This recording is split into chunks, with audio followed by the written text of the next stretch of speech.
약 한 달 만에 다시 요한복음 강해 시작하겠습니다. 자, 오늘 본문은 수가성 사람들이 우물가에 계신 예수께 오고 있는 장면으로 시작을 합니다.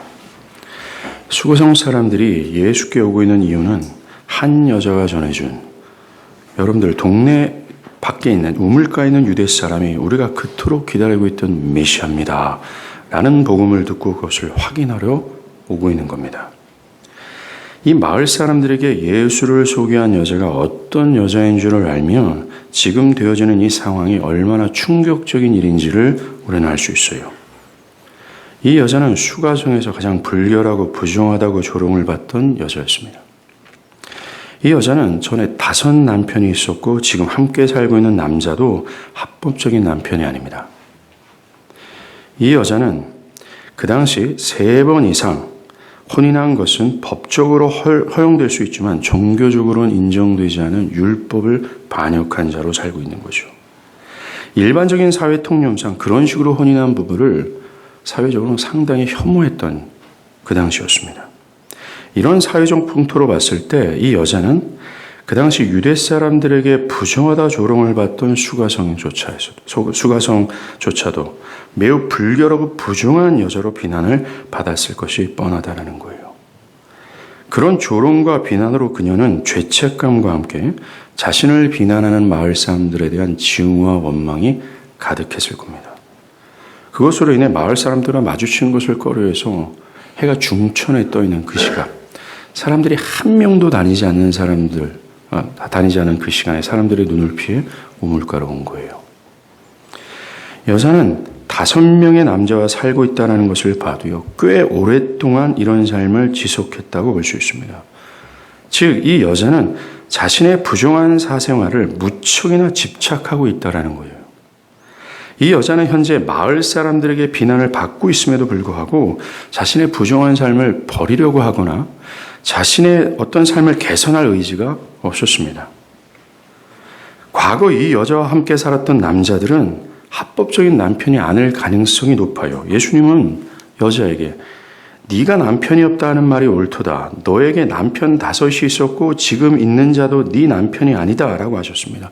여기서 말하는 남편은 해석하면 남편 내지 남자로 번역을 할 수 있어요. 즉, 이 여자는 합법적인 남편이 아니라 5 남자들과 차례대로 살았고 지금 함께 사는 남자 또한 다른 여인의 남편이었을 가능성이 다분하다는 겁니다.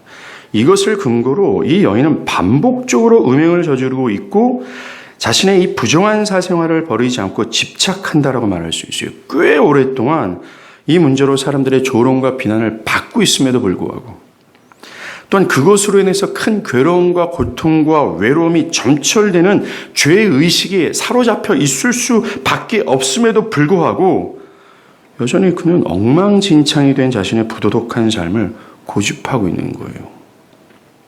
더 나아가 이 여자는 자신이 부정함에도 불구하고 자신의 정당성을 여전히 치근할 정도로 주장하고 있습니다. 예수님께서 이 여자의 부정한 삶을 뻔히 아셨습니다. 그래서 그에게 얘기합니다. 네 남편을 불러오라. 그러자 여자가 뭐라고 대답합니까? 나는 남편이 없습니다. 이렇게 답변하는 저변에는요, 이 여자가 자신이 정당한 사람이라는 것을 주장하고 싶어하는 의도가 숨어 있습니다. 보십시오. 그녀는 나는 남편이 없습니다라고 말해요. 지금 이 여자는 자신은 어떤 남자와도 혼인한 적이 없습니다. 그렇기 때문에 나는 어떤 남자와도 혼인할 수 있는 처녀 같은 입장입니다. 라고 넌지시 말하고 있는 겁니다. 그래서 자신은 어떤 남자의 아내로 선택될 수 있는 자다. 이 여자는 자신의 부정함을 드러나지 않고 은근슬쩍 자신의 부정을 얼버무리고 자신의 존엄성을 주장하고 싶은 겁니다. 자신의 존엄성을 치근하리만큼 매달리고 있는 거죠. 이 여자가 아무리 자신의 부정한 사생활에 집착해도 또 그것을 정당화하고 있어도 그녀는 여전히 죄인이에요. 그녀의 삶에는 그 죄로 인해 기쁨과 만족이 없습니다. 자신의 부정한 삶을 더 집착하면 할수록 그것을 은닉한 채 오염되어 있는 자신의 정당성을 치근할 정도로 집착하면 할수록 그녀에게 찾아오는 건 뭐예요? 더 큰 조롱입니다. 더 큰 비난이에요. 사람들과의 단절이고 외로움만 증가될 뿐입니다. 부끄러움과 죄책에서 오는 고통은 전혀 해소되지 않는 거라는 거죠. 이 여자가 바로 모든 인류를 대변하는 자라는 사실을 아십니까? 바로 나 자신이라는 거예요. 사람들은 이 여자처럼 하나님의 법을 떠나 현재 부정함과 불결함 가운데 있어요. 하나님은 창조 이래 모든 인류에게 한 가지를 명령했습니다. 뭡니까? 철저히 하나님 중심과 내면, 나 외에 다른 신을 두지 않는 것, 오직 하나님만 두는 것을 정확하게 명령했어요. 나 자신의 모든 견해와 정신을 하나님 말씀 앞에 왁스처럼 부정하고 하나님의 말씀만이 최고의 권위를 가지고 그들의 삶에 행사되기는 것을 요구했다는 겁니다. 하나님만을 두는 것을 하나님 외에 다른 것을 허락하지 않으셨다는 거예요. 만약에 이것을 어길 시 정령 죽을 거야 라고 하는 위험마저도 경고하셨어요. 그러나 사람들은 보십시오. 그들은 첫 아담처럼 하나님의 명령을 버려요. 하나님 중심이 아니라 자기 중심이 되어버렸습니다. 하나님 말씀에 복종함을 하나님을 영어롭게 하는 것이 아니라 자기 견해가 중심이 돼요. 이 자기 견해가 자기의 진리가 되어 자기 견해에 복종함으로 자기를 영어롭게 하면서 삽니다. 그들의 마음과 삶의 중심에는 하나님이 없어요. 도리어 돈, 번영, 자녀 등등. 마치 이 여자가 여러 명의 남자를 두고서 음행을 저지르고 있는 것처럼 사람들은 온갖 잡동사니를 자신의 중심들에 채워버리며 그걸 통해서 기쁨을 얻고자 하고 있습니다. 사람들은 이 모든 세상의 잡동사니를 이용해서 자기를 드러내고 자기를 자랑하고 하나님께 돌려야 될 영광을 자기에게 돌리며 그 영광을 갈취하고 있는 겁니다. 더 큰 문제가 뭐지 아십니까? 그리스도의 피로 구속을 받은 하나님의 백성이라고 하는 교회된 자들을 한번 보십시오. 자칭 나는 그리스도의 피로 구속을 받아 하나님 백성 안으로 들어간 자입니다 라고 말하는 자들의 내면과 실상을 한번 보십시오. 그들도 이미 하나님의 중심을 버린 것이 오래전입니다. 교회 안에 있는 자들도 자신의 종교적 행위를 통해서 자기 자신을 드러내고자 혈안에 사로잡혀져 있어요. 내가 무엇을 한다라는 것, 내가 어떤 봉사와 헌신을 한다라는 것, 끊임없이 종교적 행위를 성실하게 이행한다라는 이유 자체로 하나님께서 그렇게 혐오하시고 토해낼 정도로 그렇게 가증스럽게 여기는 자기 의와 자기 교만에 사로잡혀 있다라는 거예요. 그들은 여전히 자기 중심을 고수한 채 종교적인 허울을 덧입힌 채 살아가고 있다는 겁니다.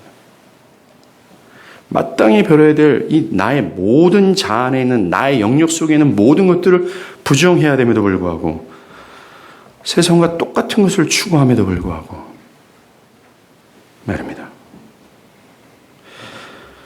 이렇게 하나님을 반역하는 세월이 지속되고 있음에도 불구하고 그들은 바울의 말처럼 회개치 않아요. 도리어 이 여자처럼 자신에 대해 문제의식을 느끼지 못합니다. 여전히 그들은 자신들의 부정하고 불결한 견해와 삶의 방향성을 포기하지 않아요. 즉 자신이 하나님 앞에서 정말 부패하고 불결한 존재임에도 불구하고 그것을 전혀 의식하지 못하고 있다는 겁니다. 교회 안팎에 있는 모든 사람들을 얘기하는 겁니다. 도리어 이 여자처럼 그 와중에서도 자기의 의의를 치근할 정도로 집착하는 거예요. 목사님 내가 주일날 교회 가는 게 어딘데요. 헌금 내는 액수가 어딘데요.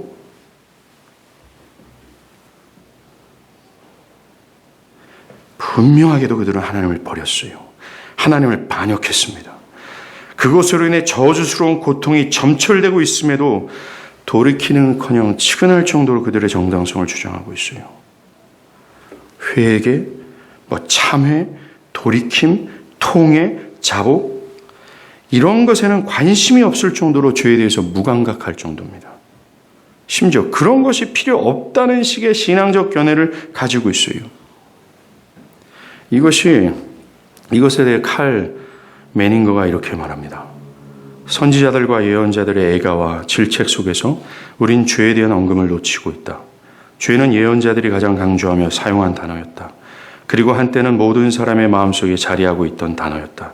그러나 지금은 설사 듣는다 해도 사람들의 마음속에 거의 남아있지 않은 단어가 되어버렸다.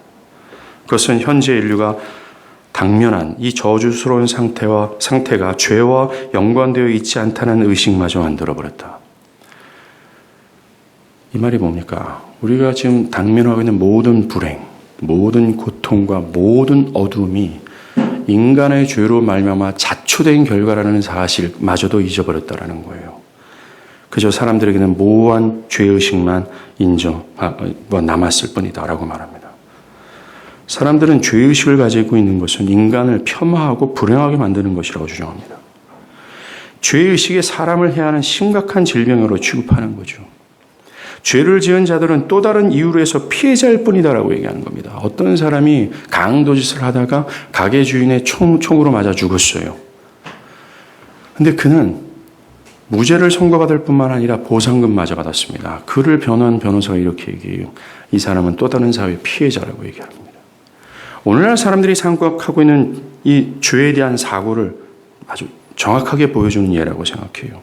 사람들은 죄는 돌이키는 것이 필요한 것이 아니라 치료를 받아야 될 질병이라고 변명하면서 죄 가운데 있는 자신들의 정당성을 주장하고 있다는 겁니다.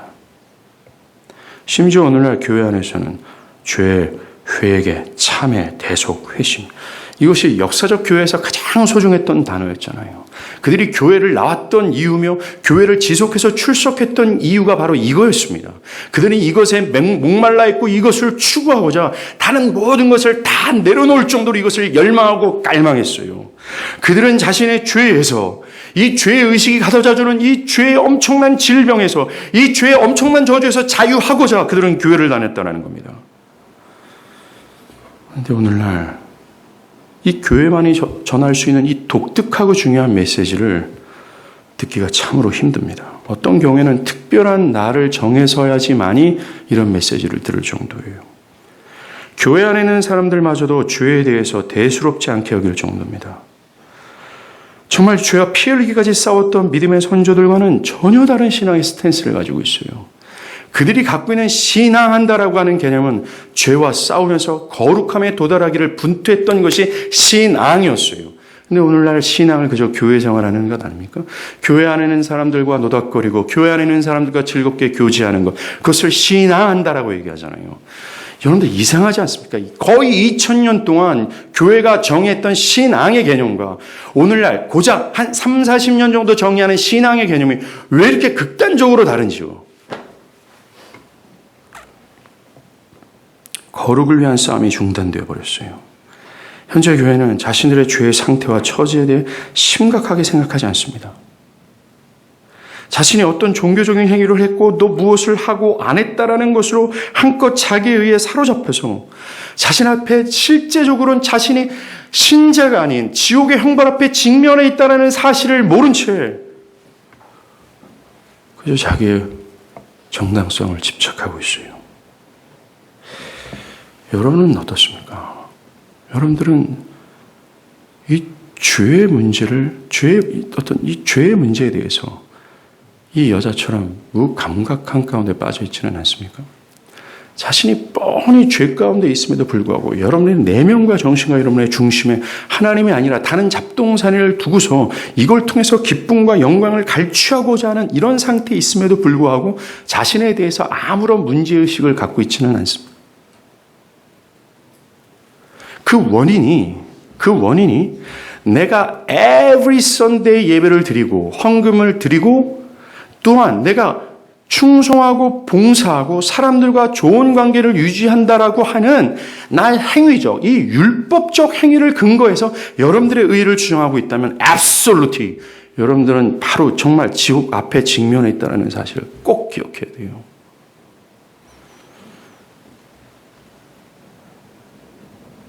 여러분들은 교회 생활하면서 정말 나 자신의 이 죄의 문제에 대해서 매우 심각하게 큰 괴로움과 함께 슬픔과 두려움에 빠져본 적은 있습니까?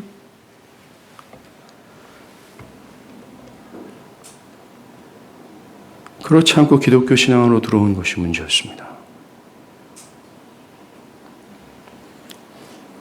만약 여러분들이 지금의 상태에서 돌이키길 원하신다면 지금부터 말하는 말씀을 잘 들어보십시오. 정말로 현대 사람들은요, 오늘 본문에 나오는 이 여자처럼 가능성이 없어 보입니다. 정말 그들이 회개할까? 정말 그들이 하나님의 뜻에 복종할까? 옛 선조들과 같은 신앙으로, 이 참된 신앙으로 다시 회개할 수 있는 그 가능성이 있을까? 이것을 타진하지 못할 정도로 그들은 죄로 많이 훼손되어 있습니다. 그런데 오늘 우리 본문을 보세요.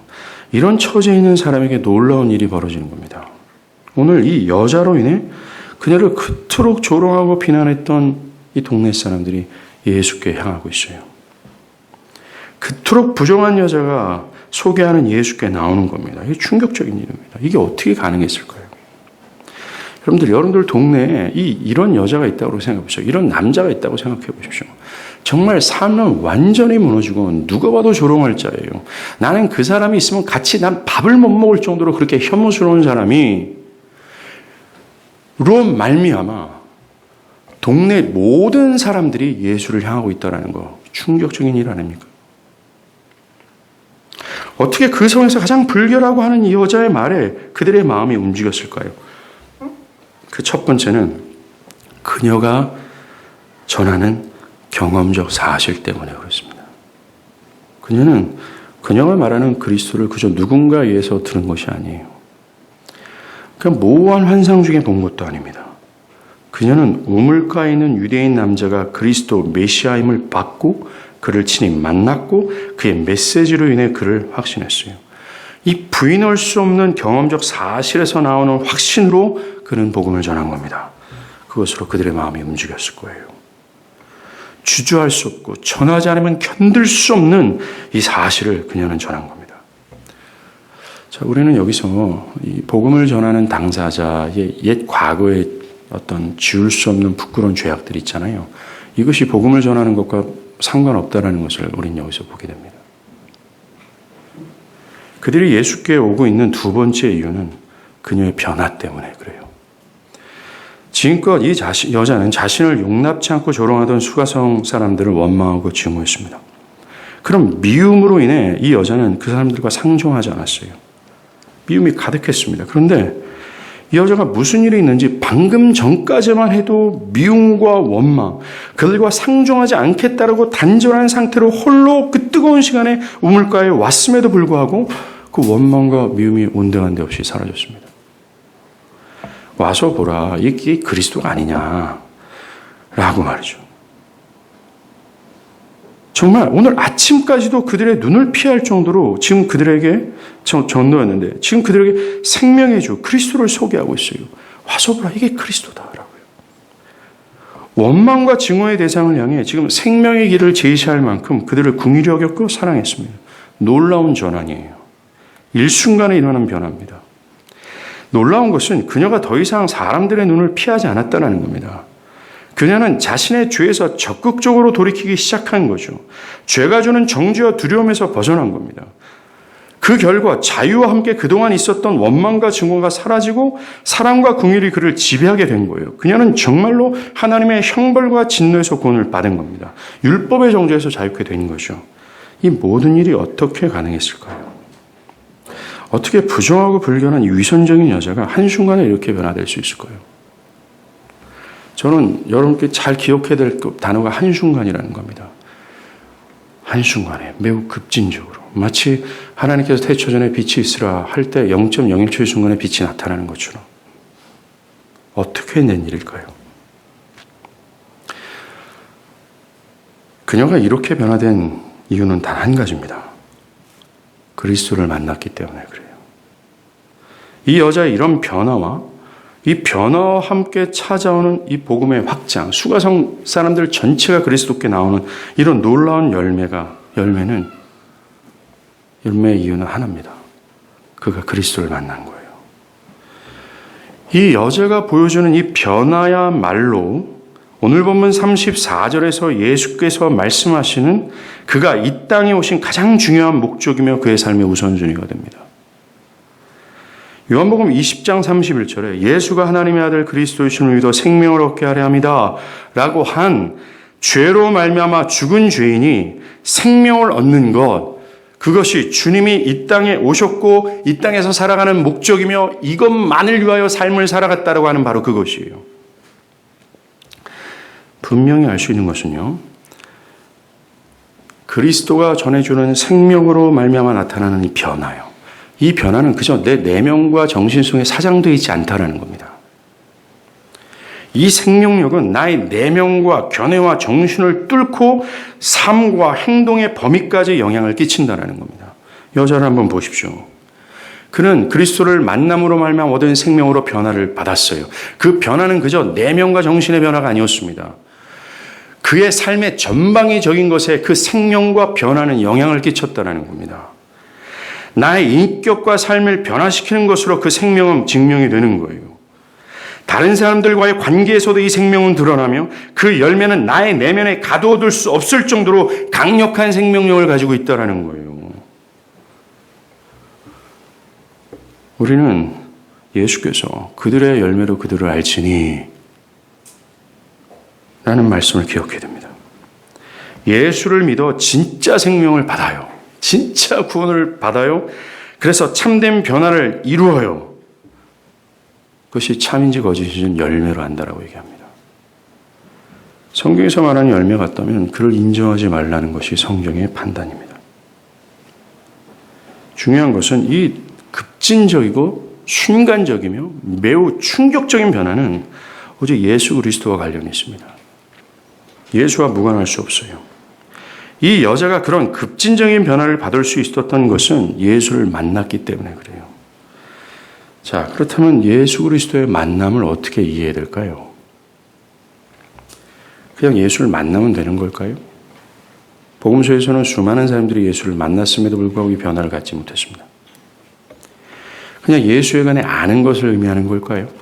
아니면 어떤 신비적인 상황 속에서 예수의 환영을 보는 것을 말하는 걸까요? 아니면 예수를 역사적 사실이라고 동의하는 것을 말하는 걸까요? 사랑하는 여러분, 이게 답이 중요해요. 왜냐하면 그리스도의 만남이 예수께서 이 땅에 오신, 그리고 이 땅에서 사신, 또 더 나아가 십자가에서 죽은 가장 중요한 목적이기 때문에 그렇습니다. 더 나아가 천지를 창조하신 하나님께서 아들을 죽이시기까지 우리에게 주시고자 하는 가장 핵심, 한 방울의 물 한 봉, 진액이 바로 이것이 되기 때문에, 여러분들이 교회에 와서 얻을 수 있는 유일한 것이 이것이 되기 때문에 그래요. 교회 와서 교회 다니면서 얻을 수 있는 게 이거 하나뿐이라고 얘기를 하는 겁니다. 예수님께서도 이렇게 말씀하셨어요. 좀 이따 한번 보세요. 그렇기 때문에 우리는 예수를 만나는 것이 무엇인지가 중요해요. 예수를 만난다는 것은 쉽게 말해서 예수가 그리스도이심을 확신하는 것을 의미합니다. 더 쉽게 말하면 예수를 참되게 믿는 거예요. 이것을 자세하게 한번 보겠습니다. 먼저 자신이 구원자가 필요한 주인임을 깊이 있게 인식하는 것으로 시작이 돼요. 그동안 전혀 의식하지 못했던, 도리어 자신을 정당하여 자신을 의롭다 여기며 주장하며 살던 자가 자신의 부패하고 불결한 진짜 상태를 보는 거예요. 나는 그래도 열심히 살았어요. 죄 한 번 안 짓고 도덕적으로 살았단 말입니다. 교회도 어느 정도 다녔고 교회를 충성봉사했단 말이에요. 라고 하는 그런 너저분한 신앙적 행위를 근거로 해서 자신의 의로움과 자신의 정당성을 치근하게 집착을 했다 하면서 사다가 어느 날 성령께서 훌러덩 벗기시는 거예요. 그래서 너 부패하고 불결하고 오염되고 정말 너저분한 나의 상태를 하나님이 보게 하시는 겁니다. 여기서 그리스도의 만남은 시작되는 겁니다.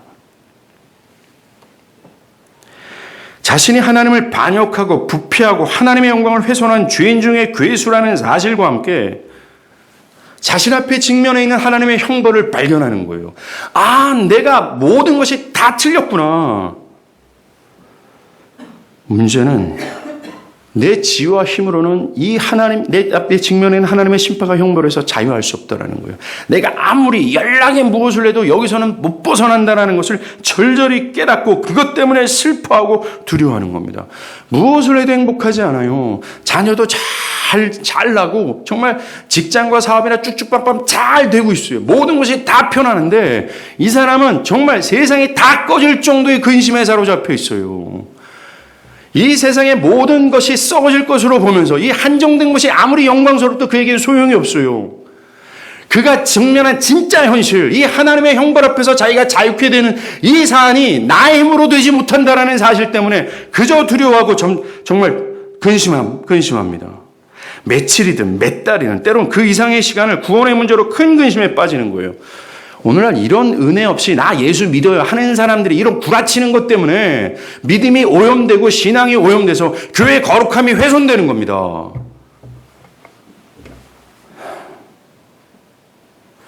저희가 새벽 기도회 때 고린도 전서를 이렇게 쭉 한 절 한 절씩 매일 보거든요. 정말 바울은요, 교회의 거룩함 때문에 미친 사람처럼 보였습니다. 그리스도의 피값으로 사실 거룩한 교회가, 거룩해질 교회가 어떤 죄악과 위선과 자기만으로 훼손될 때 바울은 펜대를 들어서 그것을 절대로 용납하지 않겠다는 위협을 가했어요. 그리고 계속 이어집니다. 그는 자신을 구원할 구원자에 대한 강렬한 필요성을 느껴요. 내 힘으로는 안 되는구나. 나한테는 구원자가 필요하구나. 그래서 구원자를 호소하고 또 호소하는 거예요. 그리고 그는 결국 그 구원자가 사랑과 공의를 풍성하신 예수라는 것을 알아요.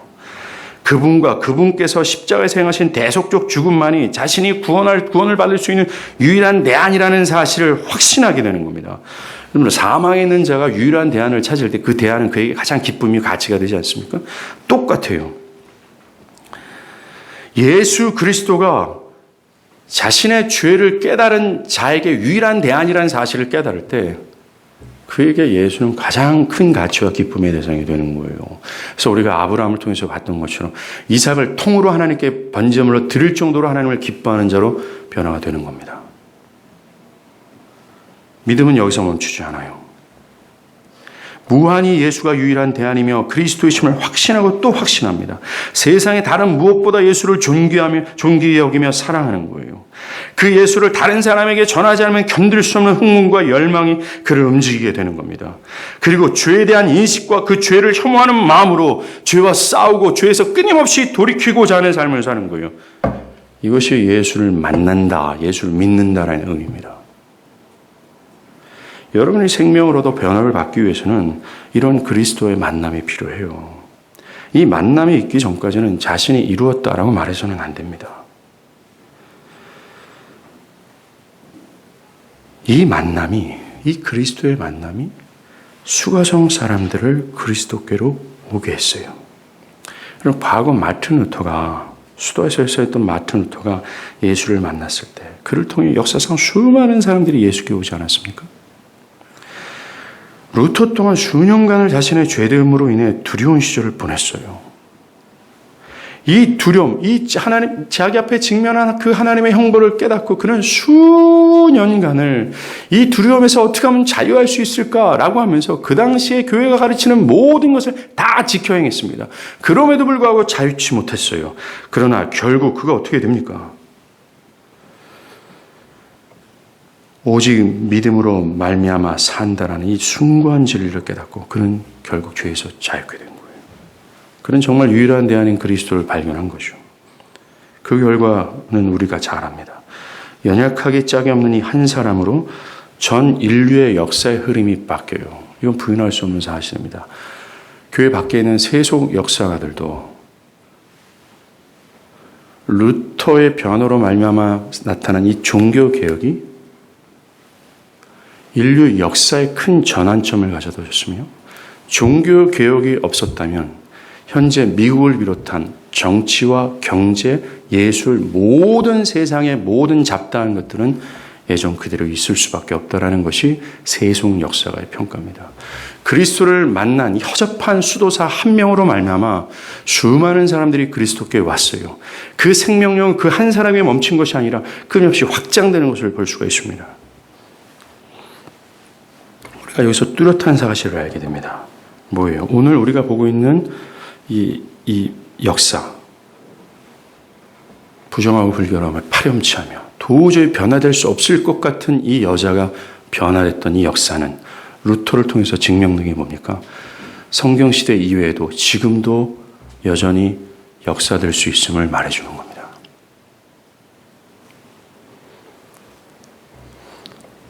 성경 시대 이후에도 여전히 예수를 만나는 일은 지속되고 있고 그 만남을 통해 어떤 생명, 어떤 변화의 역사는 지속된다라는 거예요. 여러분에게도 마찬가지입니다. 지금 여러분이 기도하고 있는 그 사람에게도 오늘 우리가 보고 있는 본문에 나타난 이 역사 있잖아요. 동일하게 일어날 수 있다는 겁니다. 지금도 제가 설교하는 이 시간에도요. 우리가 주의할 것이 있습니다. 예수가 그리스도이심을 믿음으로 우리가 생명을 얻어 변화를 받는 것. 우리가 생명을 얻어 변화를 받는 것이 우리가 예수를 믿었기 때문이다. 우리의 믿음의 근거를 둬서는 안 된다는 거예요. 우리가 생명을 얻어 변화를 받는 주된 원인은 우리의 믿음에 있지 않습니다. 그것은 그리스도와 그리스도께서 하신 그 일에 기반을 두고 있어요. 즉 복음에 기반을 둔다는 겁니다. 이것은 요한복음 4장 4절에서 이 여자의 변화를 한번 보세요. 요한복음 4장 4절에서 예수님이 하나님의 뜻에 복종하기 위해 사마리아를 통과하여야 하겠는지라는 것에서 출발했습니다. 예수는 그 당시 유대 사람들에게 부정하다고 여김을 받던 사마리아를 그 사마리아에서도 가장 부정하고 불결하다고 여기는 수가성을 그 수가성조차에서도 가장 불결하다 부정하다 여기는 이 한 여자를 친히 찾아오셨습니다. 이 여자를 찾아오기 위해서 그 당시 유대 땅에서 정말 런칭하고 있는 자신의 명성과 자신이 확장되어 가는 사역을 버렸어요. 이 부정한 여자 때문에요. 그것 때문에 율법주의자들에게 비난과 조롱을 받을 수 있고 급기야는 자신의 해를 입을 수 있는 충분한 가능성이 있음에도 불구하고 그는 이 불쌍한 여자 한 명 때문에 자신의 모든 영광을 버렸고 그것을 위해 희생을 각오했다는 겁니다. 이것 때문에 그래요. 이 여자가 생명을 얻어 변화를 받을 수 있는 유일한 근거는 바로 그리스도와 그리스도께서 행하신 일 때문에 그렇습니다. 이처럼 우리의 구원도 마찬가지예요. 우리의 믿음이나 뒤따르는 변화와 열매에 우리의 구원은 있지 않아요. 우리가 영원한 생명을 얻을 수 있는 이유, 그래서 변화를 받을 수 있는 단 한 가지 근거는 이겁니다. 여러분들, 우리가 믿음 이후에도 우리가 잘 삽니까? 여전히 하나님의 말씀을 밥 먹듯이 여기잖아요. 여전히 하나님의 영광을 훼손하고 있지 않습니까? 이걸 봐도요, 정말 이 구원이 우리에게선 나오지 않는다. 우리를 근거로 하지 않는다라는 걸 깨닫습니다.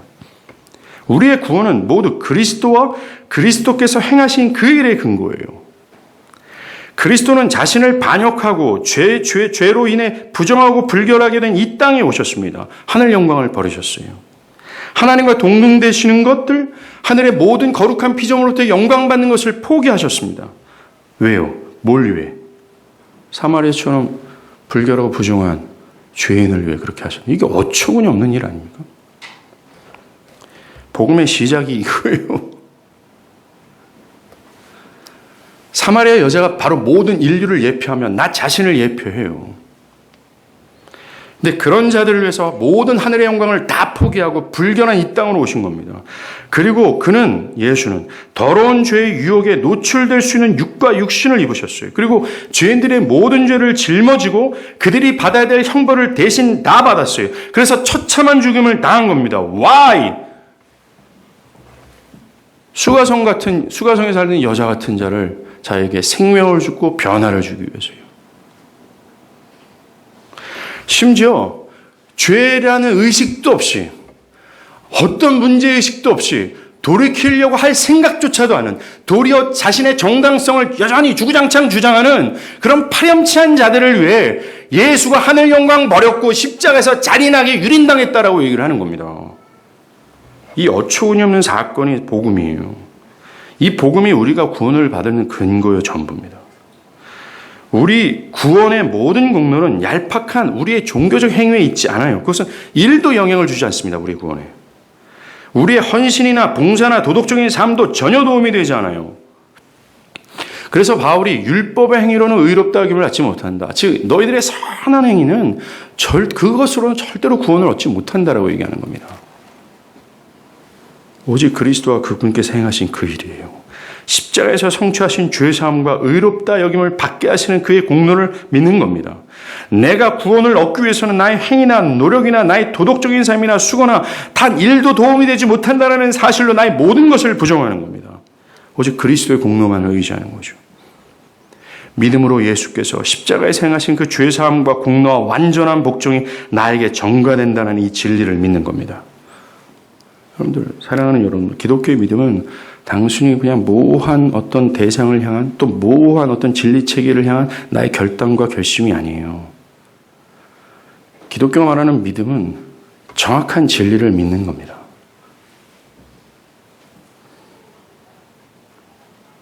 그리고 믿음으로 전가된 그의 의의를 나의 것으로 영원토록 여겨주시는 것을 믿는 거예요. 이게 우리의 구원의 큰 겁니다.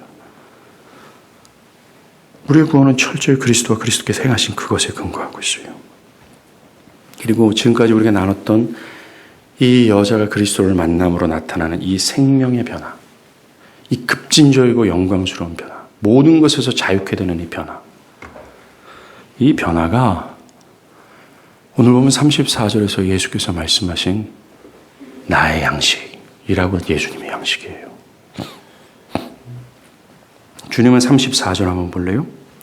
나의 양식은 나를 보내신 이의 뜻을 행하며 그의 일을 온전히 이루는 이것이다 라고 얘기합니다. 그래요. 예수님은 지금 사마리아 여자의 변화와 함께 수가성 사람들이 자신에게 오는 것을 보시면서 제자들에게 답하신 거예요. 이게 나의 양식이야 라고요. 사람들이 와 오고 있어요. 야, 저 인간이 정말 메시아 아니야? 저 인간이 정말 그리스도 아니야? 정말 맞아? 우리 확인하러 볼까 하면서 생명을 얻으려고 쭉 오는 것을 보시면서 이게 나의 양식이다 라고 해요. 제자들은 자기네들이 마을에서 사온 양식을 예수님께 드리고자 했어요. 근데 예수님은 그걸 거절하면서 내 양식은 따로 있다 하니까 제자들은 이 양식을 이것으로 이해하지 않고 뭐라고 이해합니까? 아, 어떤 사람이 예수님께 미리 줬나 보다 라고 이해를 하는 겁니다. 그러면서 예수님이 대답한 게 아니야, 나의 양식이 바로 이거야.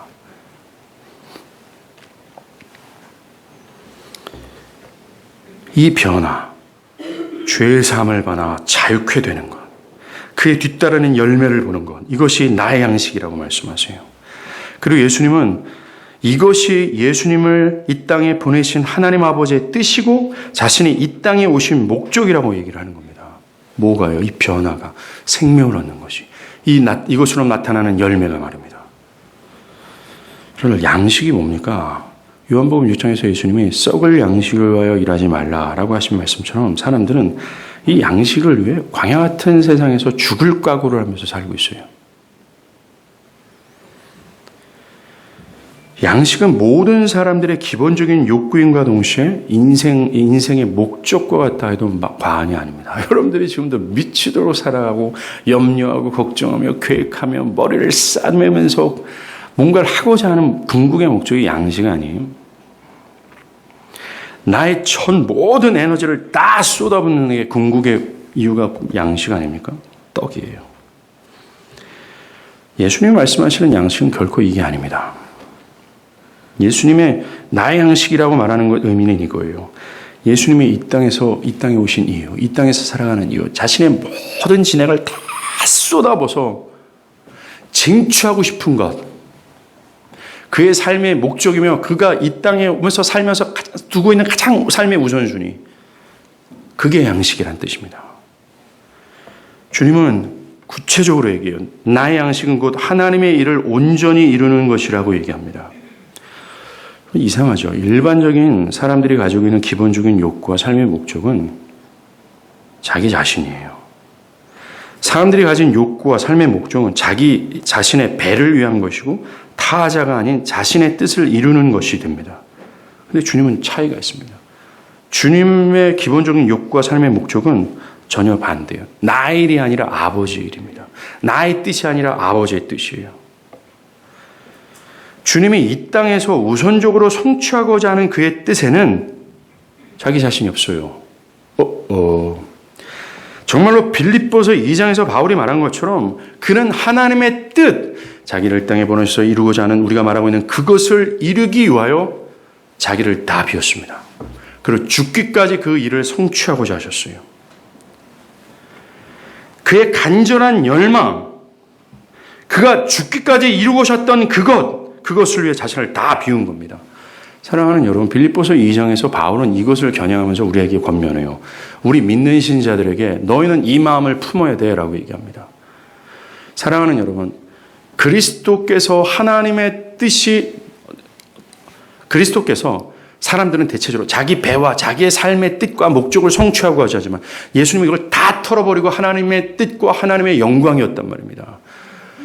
사도 바울은 빌립보서 2장에서 신자는 이래야 돼라고 얘기하고 있어요. 이것을 명령하는 명령법이 아닙니다. 즉 선택하고 선택하지 않을 사안이 아니라 신자는 이거와 같아야 돼라고 말하는 겁니다. 서술형이에요.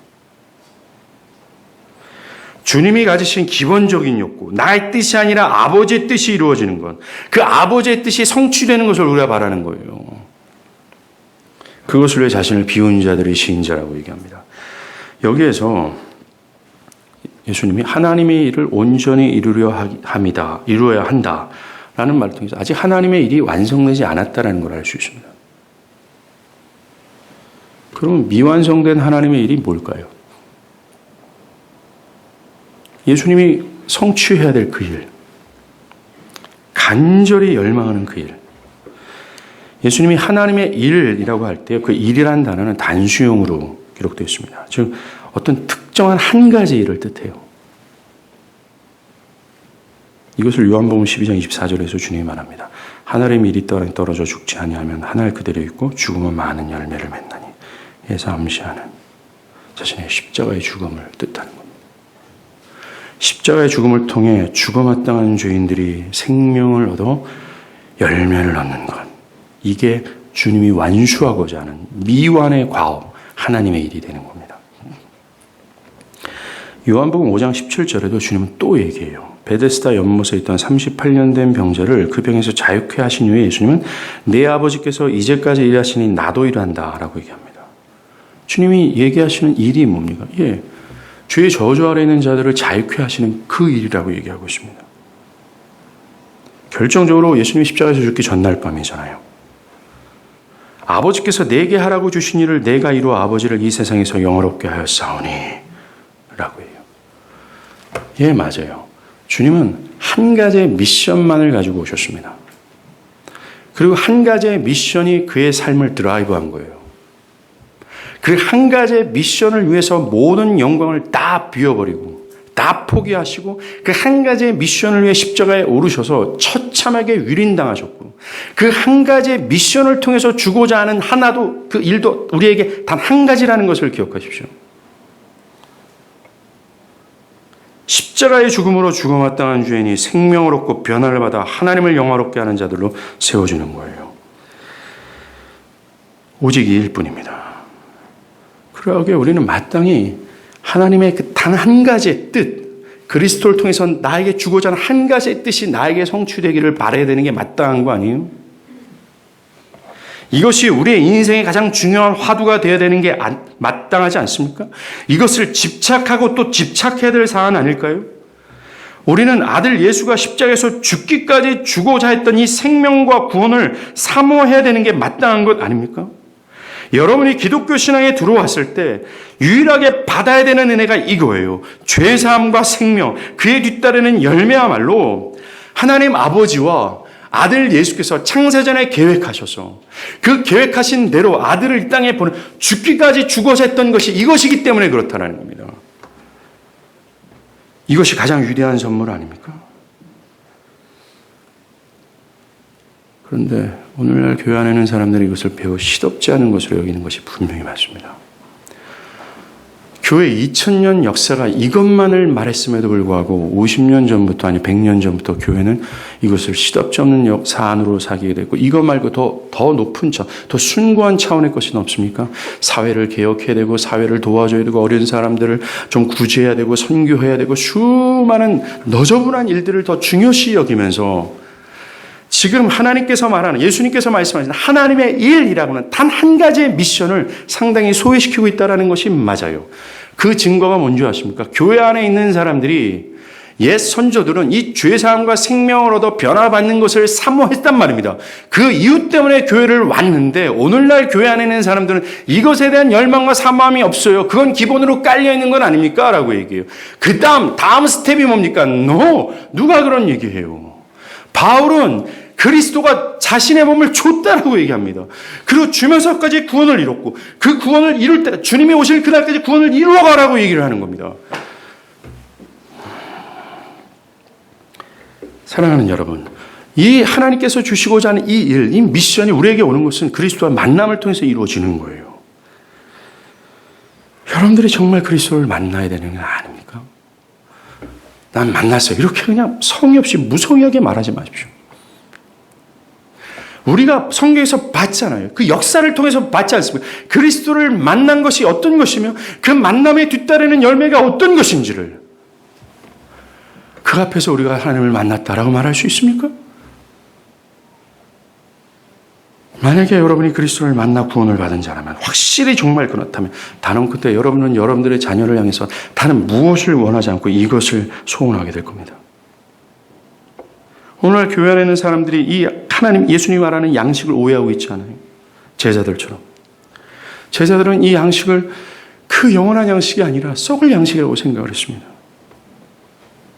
현대 교회 안에 있는 사람들은 이 예수님의 양식을 그리스도를 드러나는 구원이라고 생각하지 않아요. 이 구원을 향해 분투하지도 않습니다. 그냥 일반적인 사람들이 추구하는 돈, 번영, 관계, 그냥 기쁨, 위안, 위로, 어떤 짜릿함 이런 것 등등으로 오해하고 있다는 겁니다. 예수님이 답답해 죽겠는 거예요. 썩을 양식을 위해 기도하고 신앙하는 것뿐입니다. 여러분들은 어때요?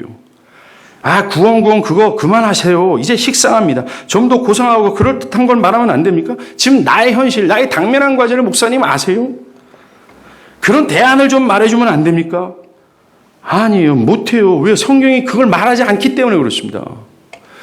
제일 정말 제가 성경을 가지고 그런 사람들의 삶의 대안을 말하는 것이 참으로 용이에요. 왜 거짓을 말합니까? 정말 여러분들이 고통 나오는 대안을 정말 알고 싶다면 그런 가벼운 이런 깊은 문제를 가볍게 해결하기 위해서는 교회 오면 안 돼요. 네이버 서치하면 다 나옵니다. 구글. 여러분이 교회에 와서 바랄 소망은 이것뿐입니다. 지금도 우리 주님은 성령을 통해 이 일을 지속하고 계세요. 지금도 여전히 예수가 그리스도이심을 우리에게 증거하고 계시며 성령은 우리를 그리스도께로 인도하여 그리스도를 만나게 하시는 역사 지금도 진행되고 있어요. 어제나 오늘이나 지금도 말입니다.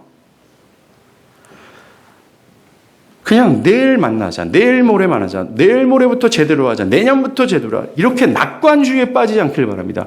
하나님께서 여러분께 주신 이 기회는 여러분들이 생각하는 다음 달 내년까지 갈지 못해요. 아무도 모른다라는 겁니다. 아들 예수가 자신의 모든 것을 포기하면서까지 주시고자 했던 이 일, 이 미션, 이 구원과 생명과 이 변화, 이것이 나의 영혼에 성취되기를 바라야 되지 않겠습니까? 바랍니다. 지금도 일하시는 그 그리스도를 향해 주여 나를 만나 주십시오. 바라는 저와 여러분이 되기를 바랍니다. 기도하겠습니다.